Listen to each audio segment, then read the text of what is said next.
The New Mutants was created as the first spin-off title from the X-Men, after Chris Claremont's hugely successful run on Uncanny X-Men had taken a modest-selling book into the #1 comic in the world through storylines like mainly the Dark Phoenix Saga, but also Days of Future Past and several others. Chris Claremont had turned the X-Men into the cultural institution that we know today. In fact, you could say you might not know the X-Men now without Chris Claremont.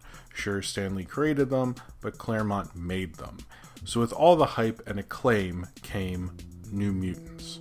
Named for Stan Lee's original name for the X-Men, the Mutants, Claremont wanted to take the comic back to where X-Men began as a school for gifted youngsters, but newer. Growing up, it was my favorite comic book. I would say it was more than my favorite. It was the comic that hit me, that represented the most. It was a comic written for kids that didn't feel like it was talking down to me.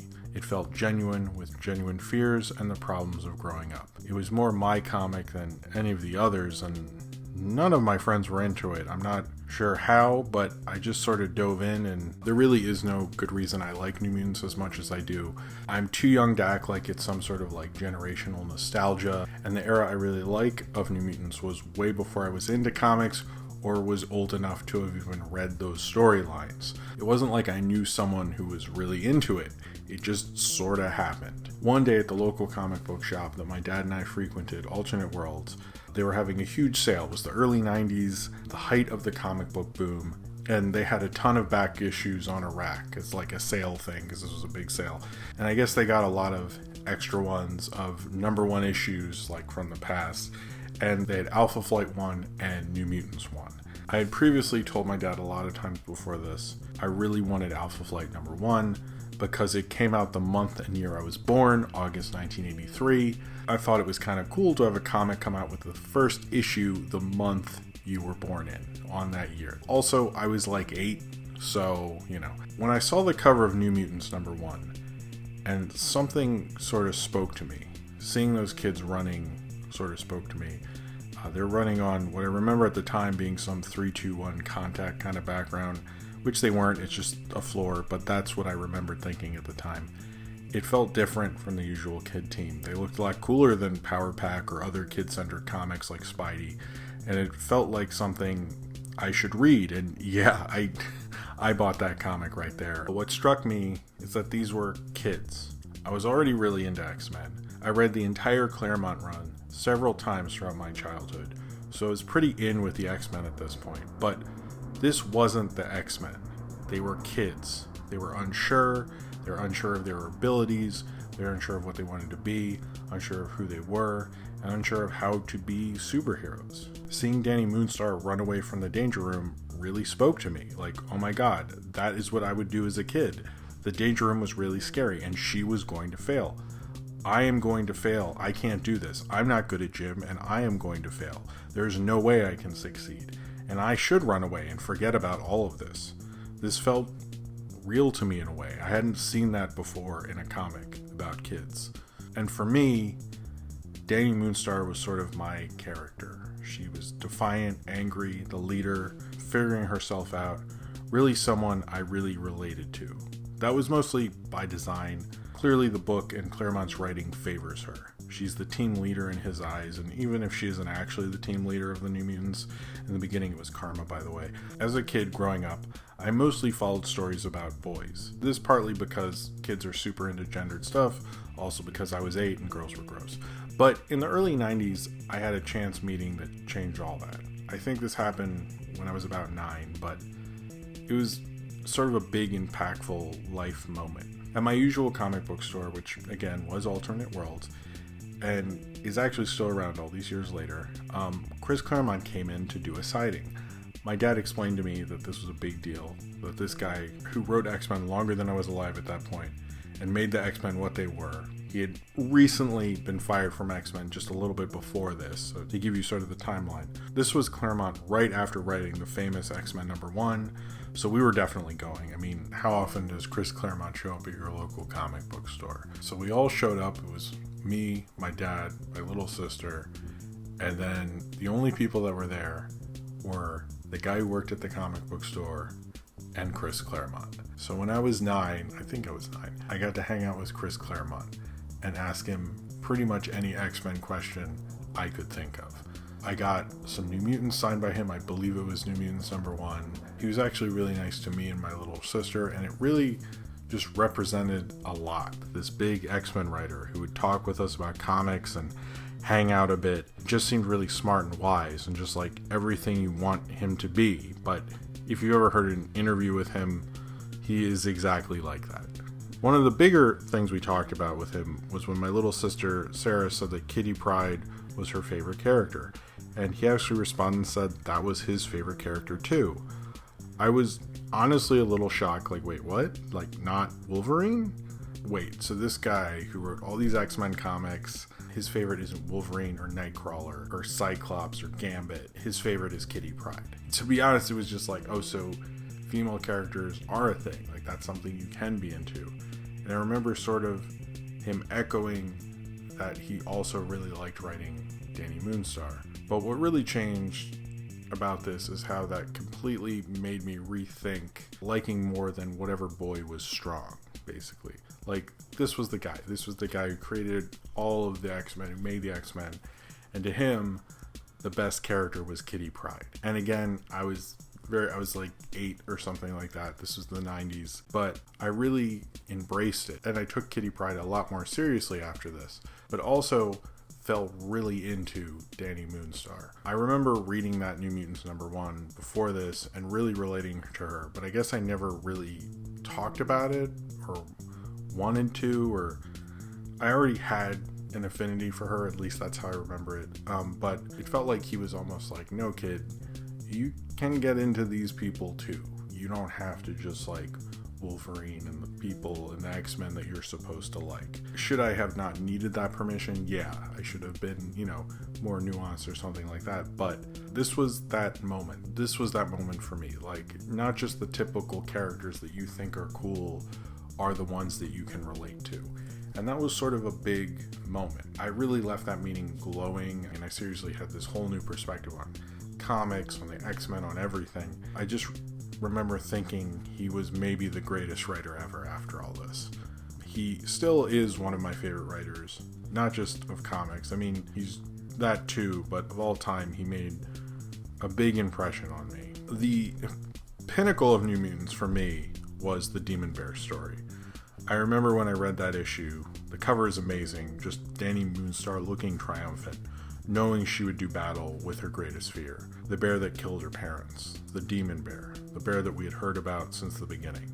When I opened it and saw her covering herself in a blanket, and then you look down and see the bear's face morphed into that blanket, I was always kind of struck by how dramatic this was, but also the surrealism of it. It felt real, but very intimate. It felt like you understood her fear. She's scared, but she's almost also hiding behind her own fear. This didn't feel like the art I'd seen from Bob McLeod or Sal Buscema. This was different. This felt special. The impression was that of the importance that this storyline was, that storyline had on Danny Moonstar, that they would bring up the level of artistry to this to show you how big of an event this was. Like, this was an important thing because she would confront her fears. After 18 issues, she was going to try and face her greatest fear. That felt scary and intense, and I'd never seen a comic show that like this did. The art of the Demon Bear Saga was done by Bill Sienkiewicz, and was really different from the Jim Lee, Todd McFarlane, Rob Liefeld, super big 90s Image comic stuff that was going on at the time I was reading it. I know that's not the period that was coming out from, but still, like, if you look at, the more John Byrne influenced stuff that was very prevalent at the time, this was a huge departure. It didn't look like anything else in comics, and it stuck out to me in such a huge way. It really broke the structure of what New Mutants was. It was almost like picking up a completely different comic. It made a major storyline for the character even more important, because look at how amazing this looks. I don't know if I really understood what art was at the time, but knew that this was art. When I was a kid, if there was a comic that showed proof that comics were an art form, I would point to this issue.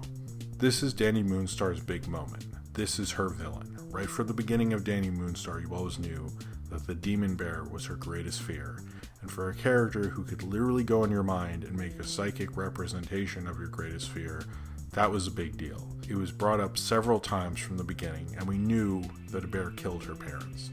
I can understand reading those issues before this and thinking maybe it was like a regular bear that she made represent that, but later we understand it wasn't a normal bear at all. In the issue before Sienkiewicz took over, we see it hinted at what was coming, and boy did that tease not really set up what this issue was going to be. The idea that she was going to face her greatest fear, that she was going to go and try to defend herself against the demon bear, that she would go out in the snow by herself and face him. He towered over her. It was a fight she wouldn't win, and one she was prepared to fight. She showed the bear its greatest fear, which was Danny herself, and after an intense fight, he would strike her down, practically destroying her in the process. Her friends, the other New Mutants, found her, severely wounded and bleeding in the snow. I don't really talk about this a lot, and if you've been watching me for a while or even know me for a while, you probably don't know I grew up with a learning disability, because I don't talk about it ever. I didn't really ever feel comfortable talking about it, and I guess I don't, since I never do. It wasn't just that I would meet with a tutor or was helped out a few times or something like that. I was pretty much always in some sort of a special class. I went to a special high school for kids with learning disabilities, mostly because the educational system of the time, I would have no future without doing those sort of things. I wouldn't have been able to gone to college without that. I guess every kid or every person kind of feels different or unique, or like they don't fit in, especially as a teen. I don't think I'm unique or had it any worse than anyone, and I'm sure there's tons of people watching this who do feel like they had it far worse than I did, and that's, fine. But I think, as a lot of kids, you feel different and you feel very unsure of yourself growing up, especially when it's very much pointed out for you that you sort of need extra help. I don't know. I just remember having, a report card that represented every letter of the alphabet. I was just not very consistent with school. I almost failed gym. I'm not sure how I did that, which is probably how I almost failed gym. It's sort of a miracle sometimes I got out of all of that and was able to kind of even get out of Maryland. Was just sort of a victory in itself, because it felt like that was almost impossible a lot of the time. And the New Mutants were a team of heroes who were scared, who didn't feel like they belonged, who could be heroes and also be kids who never seemed to quite figure it out. And the New Mutants screwed up. Like every issue, they didn't know how to fight. They didn't know what to do. They didn't know the right moves. I loved comics as a kid, but this was the one that grabbed me because it felt the most like what I was going through. Claremont just got it perfectly. You didn't know how you're going to get out of this. None of it makes sense. You were going to screw up a lot. This was more like my childhood than any show or movie that was going to tell me how any of this was going to make any sort of sense. The New Mutants were always messing up and having a hard time being not just heroes, but humans in general. They could be sure of things one minute and scared and worried the next. They worried about acceptance, while at the same time the thing that they were mastering at this school wouldn't let them be accepted at all. They all played more awkward and cool. When I grew up, basically all the superheroes were cool, or like early 90s cool, which, relative, but still. These kids were worried and scared and confused at the world they were thrown into, which is a perfect metaphor for growing up. The world becomes a more and more complex place. You start noticing things that before you didn't. You start realizing there is way more going on than you did before. You can even hear, see, or witness something that you shouldn't have, or that you were too young to get. That's part of growing up, sure, but it doesn't always feel good when it's happening. It can feel tough and weird, strange and confusing, and New Mutants in those early issues, especially during the Claremont run too, had that kind of imperfection, because he took on not just that they're mutants, but that figuring out who you are while your worldview and your body is constantly changing is overwhelming, confusing, and strange in itself. It's almost too perfect of a setting for them, but maybe that's why it works so well. The Demon Bear story has always been a big thing for me, but the thing that really hits me about it is, yes, Danny Moonstar took on the Demon Bear in the first issue, but the storyline is actually 3 issues. After Danny is rushed to the emergency room, destroyed from her encounter with the Demon Bear, the New Mutants decide to take on the Demon Bear himself in the Shadowlands. And they end up being the ones, specifically Magic with her demon sword, to take on the Demon Bear as the doctors fight to keep her alive. As much as I remember it as Danny's story, it's not just Danny's story. It's the story of how the team came together and fought the thing that took down their friend. It's one of the few times they got shit together and actually without a doubt had a victory. And after so many issues and problems, they finally did it. It's probably odd that I've always thought of the Demon Bear story as Danny Moonstar's, but it's really not. Maybe it's telling that I do think that, but it's the story of the team. And my story of growing up and having a learning disability wasn't really just entirely about me and my experience. I was really lucky. I had parents who made sure I went to the right schools and got the right help. Most of my high school didn't make it out of Maryland like I did. I'm not a big success or anything. I was privileged enough to get a lot further than most of my peers were able to. Sure, it was a lot of work on my part, and it wasn't just handed to me at all, but have been able to do that without parents who made sure I could actually get into college and actually cared enough to, set my future on a good path. And were still very encouraging for me to read a weird comic from the 80s that, really mattered to me. And when I read this story, especially now, I think of how it takes a lot of people sometimes to get you where you are. I was just very lucky to have parents who made sure that I was put on the right path, and I'm very, thankful for that. Danny Moonstar is a great leader, but she wouldn't be the character she was if she didn't have an amazing team to fall back on. Sunspot, Wolfsbane, Magma, Magic, and Cannonball. They were a bunch of kids who were trying to figure it out and screwing up a lot on the way. They were still in the process of sorting themselves out. It was cool to grow up reading a comic that met me at my own level and was actually really great. More recently, I've been researching the New Mutants and reading how it was actually written to be a kid's comic. I think the big difference with New Mutants, rather than a lot of that stuff that was written for kids at the time, was that it never talked down to you. It was different, it was awkward, it was weird, it was like a kid. And that's what really worked. It didn't play as X-Men Jr., it played as a kid's story made by two creative minds that wanted to tell the story of figuring things out. Maybe that's a better moral lesson than I was getting from kid stuff at the time. I didn't know about the acclaim for the Demon Bear story at all until years later. It was just this great comic arc that I had to myself. It felt special. It felt like it meant something to me personally. Maybe I'm putting a lot onto this, and maybe it's not really what I'm acting like it is. I might just be someone that was so used to superhero storytelling, I found comfort in one of those stories and never let it go. Sometimes when I look at these old comic book plot lines that I would read again and again as a kid, I wonder if they were that good, or if I'm so used to rereading them that they gave me some sort of comfort like an old guy watching a Western. I don't know if there's a real point to keep re-experiencing it, but it always makes me feel good when I do. Maybe the Demon Bear isn't that good. I might be too close to it clearly to tell you, but I can tell you that the amazing combination of Claremont and Bill Sienkiewicz was the match that made my childhood and gave me a really cool girl to relate to when I could really use it.